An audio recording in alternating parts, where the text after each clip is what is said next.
Hey guys, it's Robin, Artist Island Crafts, and welcome to my studio.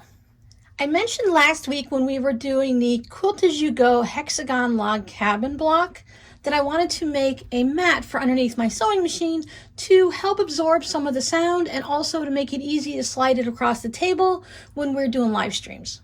So this week we're going to do a Quilt as You Go log cabin block. This is one of my most favorite Quilt as You Go blocks to make. Since the log cabin starts at the center and works its way out, that allows us to keep building it and building it and building it until it gets to the size that we need. My blocks are going to be 8.5 inches, but of course you can make them as small or as large as you'd like. You can actually make this one block into a one block quilt and just keep building it out more and more until it's as large as you need it to be. Or you can make several little small blocks for a smaller project.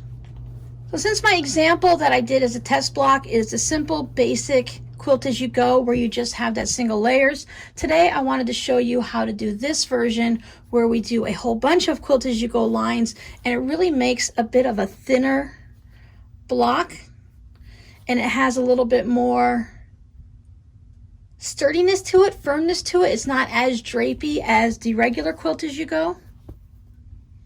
We're going to do our quilting all the way out to the edges. So let's get started. For my sewing machine mat, I am not putting an actual backing on it as I do my Quilt as You Go. I do have a backing fabric, but I just use some old piece of fabric that's not usable for other projects. It has fading on it from the sun. It's got marks on it. It has a dingy look to it even though it's not dirty. But it's perfect for a project like this because no one's ever going to see this. It just gives me a foundation to go ahead and do my Quilt as You Go on. I'm choosing to use cotton batting. You can use any type of batting you want. One thing to take into consideration is we are going to be doing a lot of pressing as we go. So if you're using a type of polyester or something that really can't handle the heat of you putting your iron directly onto the batting, you want to have some type of a pressing cloth so that your hot iron isn't going directly onto the batting. I like these little hand palm irons.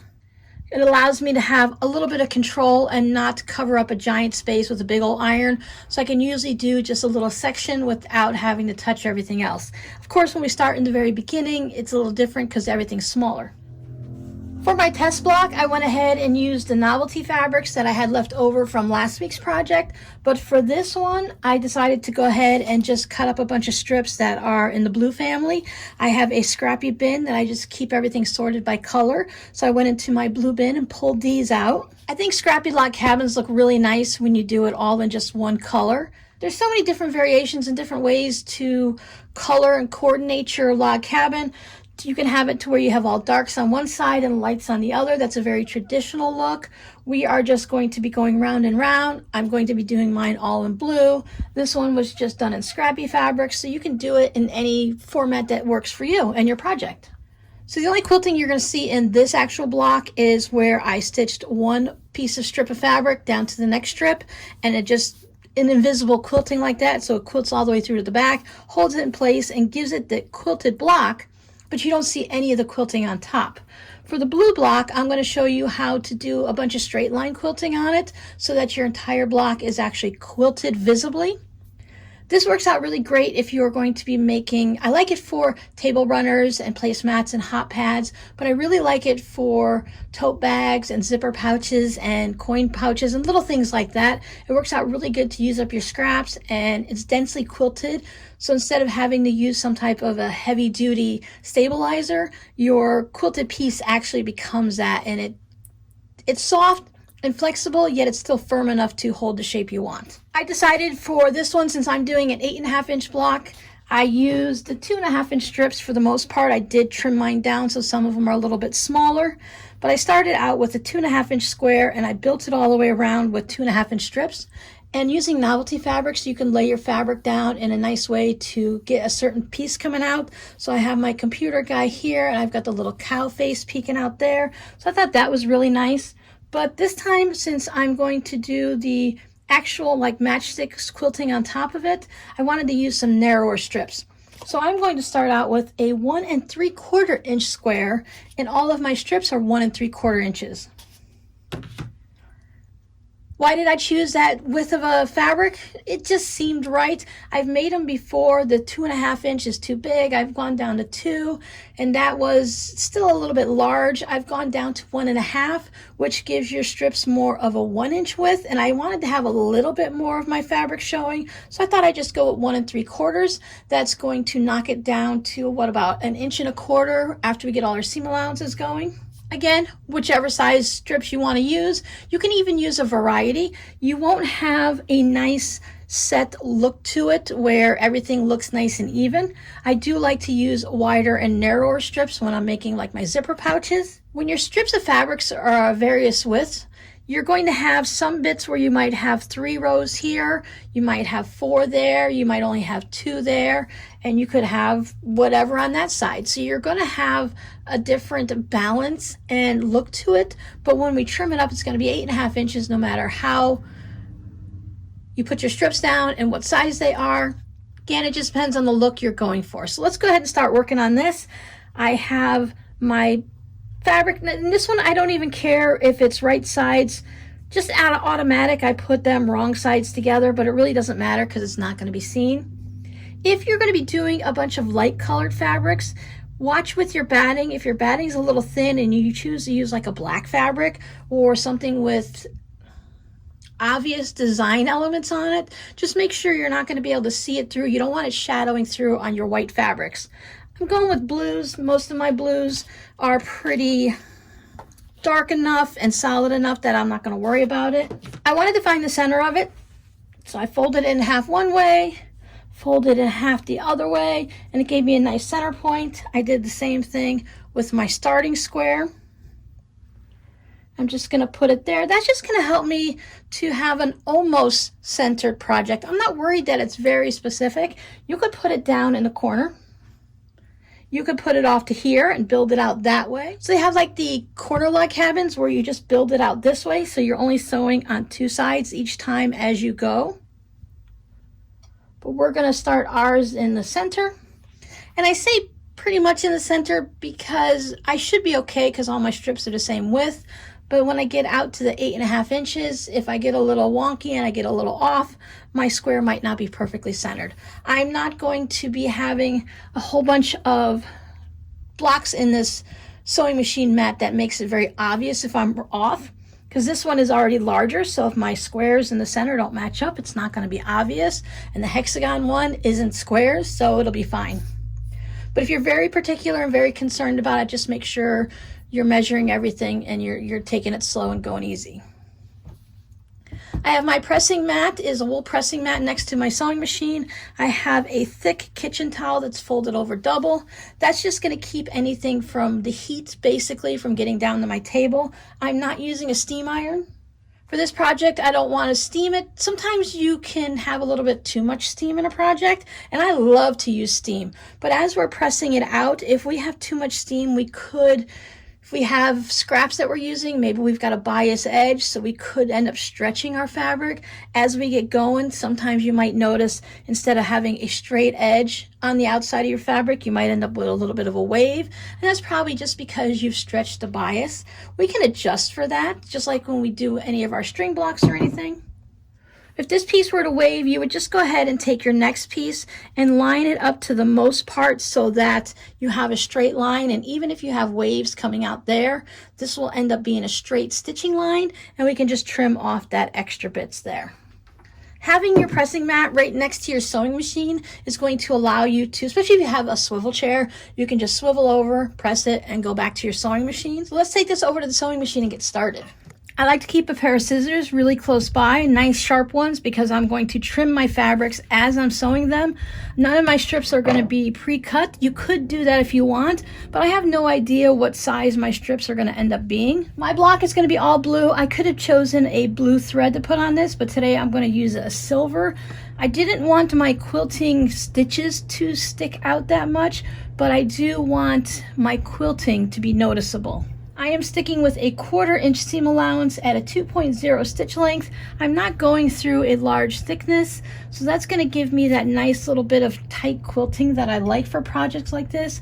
But you could always bump it up to a 2.5, 2.8. I wouldn't go too high, I want my project to stay together nicely, and I don't want my stitches to be too big.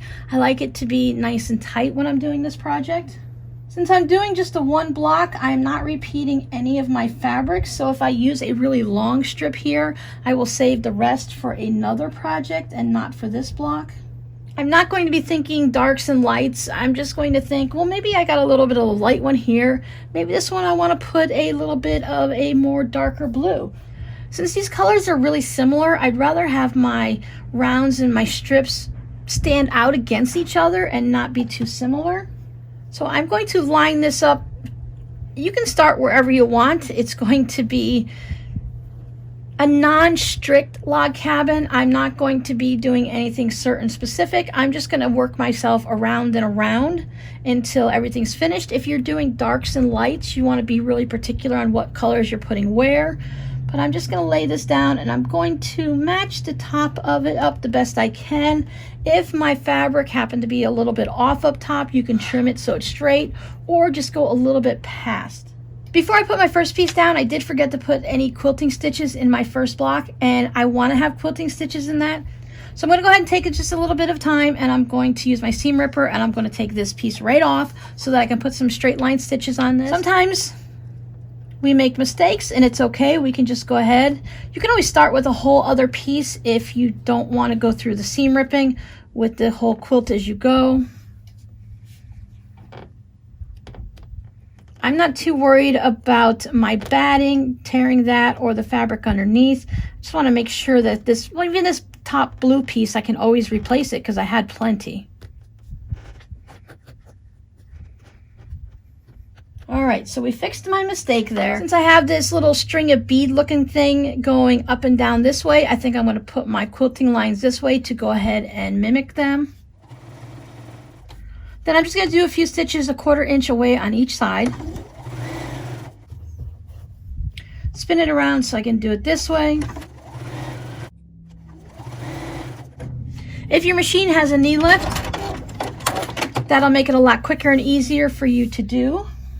All of this lifting up and down of the presser foot. I'm going to take these extra threads off because I don't want them worked into my block. Now I'm going to go ahead and put that piece back on. I got a new piece since I had enough left. So this one's going this way, and when I quilt this, I want to have it in the opposite direction of here. So if I'm going to put it here, then I'll quilt it that way and it'll be the opposite. Because if I put it right here, I'm going to have all that quilting go straight along like this, and I don't want it to match up. I want it to be opposite. Okay, again, I'm going to line it up at the top, my 1/4 inch, hit a few stitches, and come in here.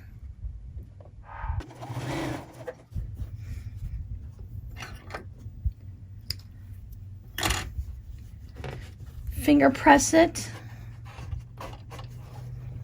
do my 1/4 inch on the side right here where my seam is.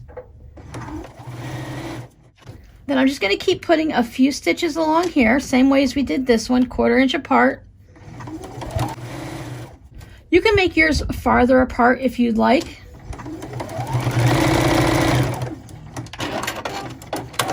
If you're doing a 12.5 inch block, this would take a lot of time to get it all the way out. And if you were making like a baby quilt and you wanted to have a full-size throw quilt or baby quilt that's just one giant log cabin, you might want to space them a little bit further apart, because otherwise you're going to go through an entire spool of thread. It's going to be really stiff when you get an entire quilt made that way, and it's going to take forever. But with small projects like this, and definitely for bags, I do like to go 1/4 inch apart.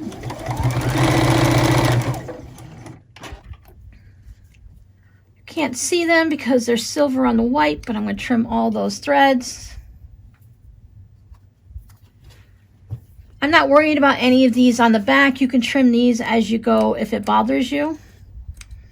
But it's usually just a small bit of thread back there, and I don't worry about it. Again, this is not the back of my project, so it's not going to matter.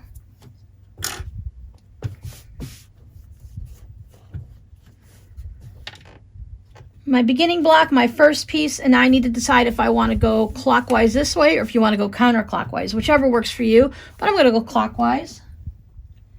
Go ahead and use this fabric. Make sure you have it.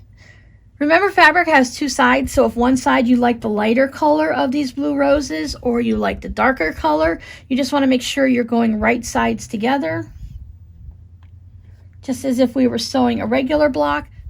Some of my pieces that are sticking out here, but I'm just going to create a straight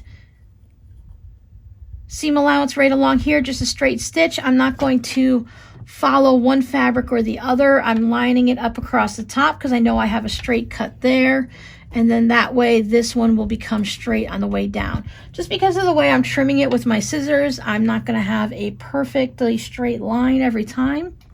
This will be underneath. If you're using a white fabric, if you're doing a blue and white one, you want to come through and trim those up nice and neat, but it's not going to show through on this fabric.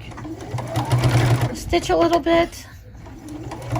You can stitch a little further on the longer stretches now. So again, I have my scissors, one blade's on top, one blade's on the bottom. I just slide it down while I'm looking to where I get to the end, and then I trim it off. You can measure everything and do it that way, but this way I can just do it sitting right here at the machine and never have to get up.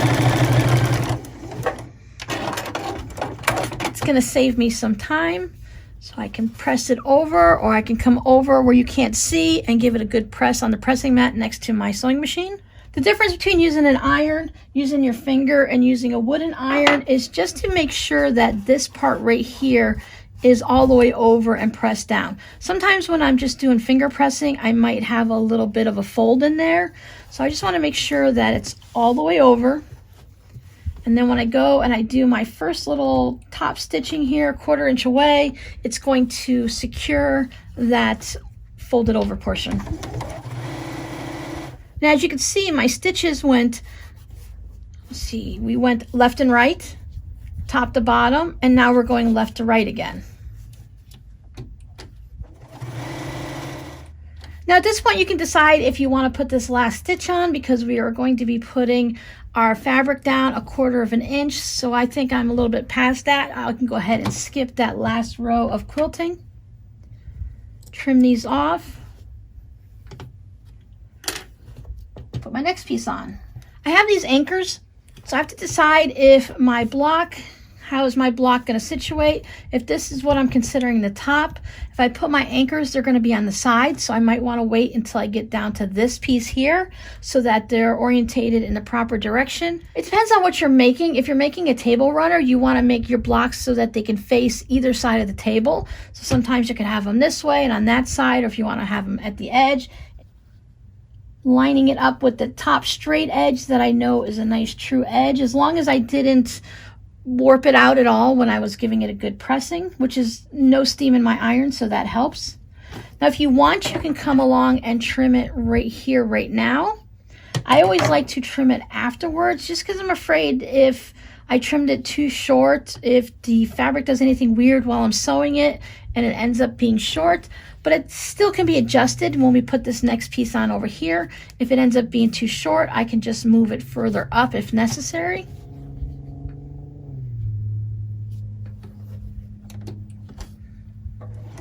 I just really enjoy putting the scissors underneath here and sliding it down and trimming it this way. So that's the way I do it.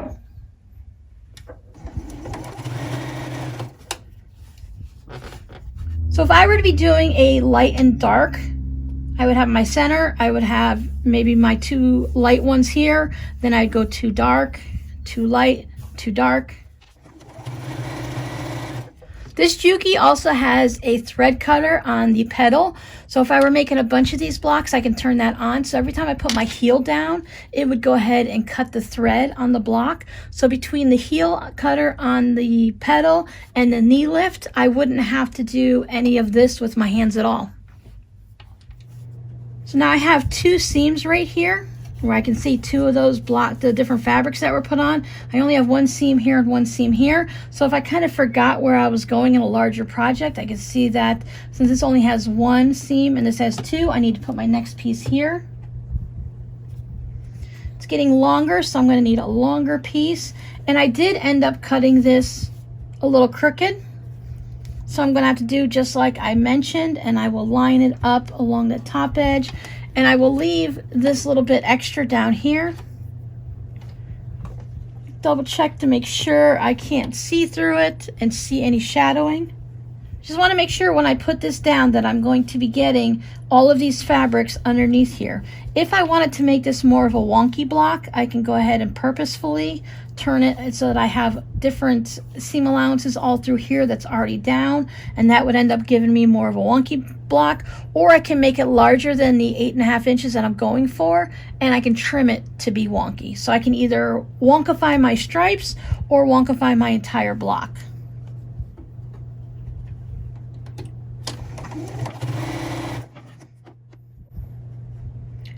If you're worried about having it a little bit off doing the scissor method, you can always go past where you need it to be so that you know. I end up having it longer here and shorter there, so I must have had my hand turned the wrong way. But when I push this over, it's going to cover it up. I'm not going to see that. It's not going to be any extra thickness because I'll go ahead and do top stitching on it.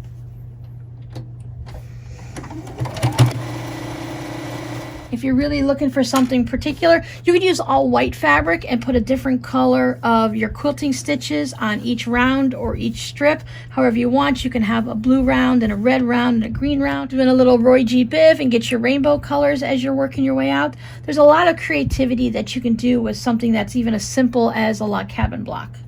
So now I'm going to go for my second round because I'm not going to count the center as a round. We could, so we've got 1, 2 if we want to look at it that way. So I'm going to keep going around and round. So my next piece is going to go here. I have 2 seams, 1 and 1, so I know my strip is going to have to go here.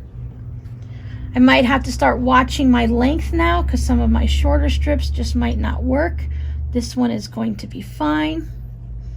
So I'm going to go ahead and put a time lapse on so you don't have to sit there and watch me do each and every one, but you'll give you a nice idea of the process. Quick question, you guys know I don't normally put music in my videos, but when I'm doing a time lapse like this, would you like a little bit of a tinkly type noise in the background? Not loud singing instrumental or just something to pass the time, or do you want to have total silence? I don't want to like shock everyone who's actually not watching the video and just listening, and then all of a sudden there's dead silence. So let me know down in the comments, please, music or no music. I'm going to continue sewing on my block. Since I cut my batting at about 9 inches, I know I need to pretty much fill all of the batting. Make sure everything's nice and flat. See what it looks like from the back. It's kind of cool.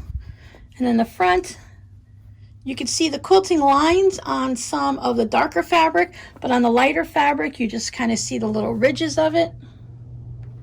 And when I trim it, I'm just going to trim mine up to 8.5 inches. Just going to lay my ruler down to see where my 8.5 to make sure I'm going to make it on all 4 sides. You can line up on some of your seams throughout here if you want, just to give yourself a good way to keep it straight.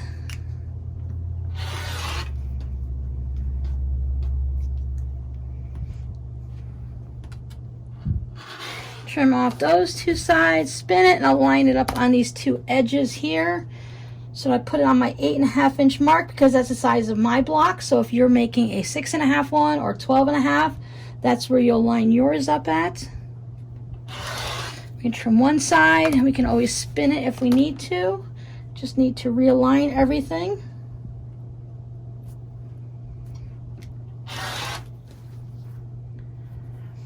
And there is my Quilt As You Go log cabin block. Done using, I made mine at 8.5 inches using the 1 3/4 inch strips, which means each of my strips are 1 1/4. So of course our outside ones are going to be a little larger because we haven't sewn them to the next block yet.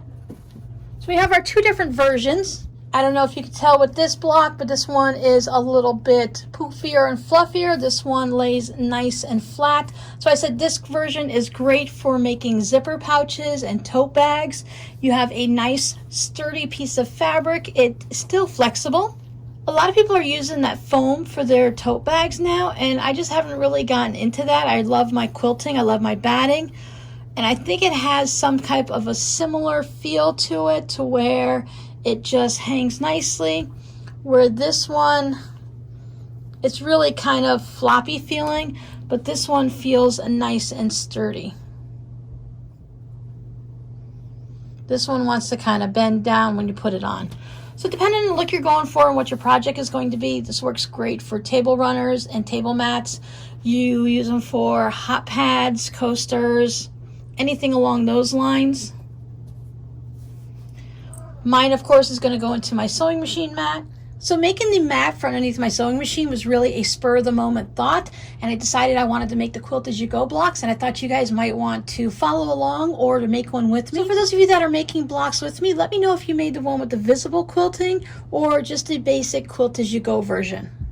I'm going to take next week off from doing these blocks. I will have a video, no worries there, but I thought we would go ahead next week and do a tutorial on the pinched bottom pouches or the folded bottom pouches, so that you guys can go ahead and see how these are made. I showed you these on Wednesday during my Whip It Wednesday, so I thought it would be a great idea to go ahead and make a video for them to show you how to make these.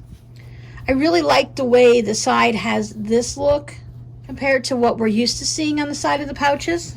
And then the following Friday we'll be back to doing our Quilt As You Go blocks. I think we will do a string block or a simple strip block. Either way, we might do both of them because they're both pretty similar and simple. I probably should figure out how many blocks I need for my mat, or I just might be making 2 of them. Your code word for this week will be wonky, because sometimes things just come out a little wonky when you're hanging out with me. So thanks for hanging out with me in my studio and doing a little Quilt As You Go magic. And remember to always create with Scrappitude. I'll see you guys next time. Bye.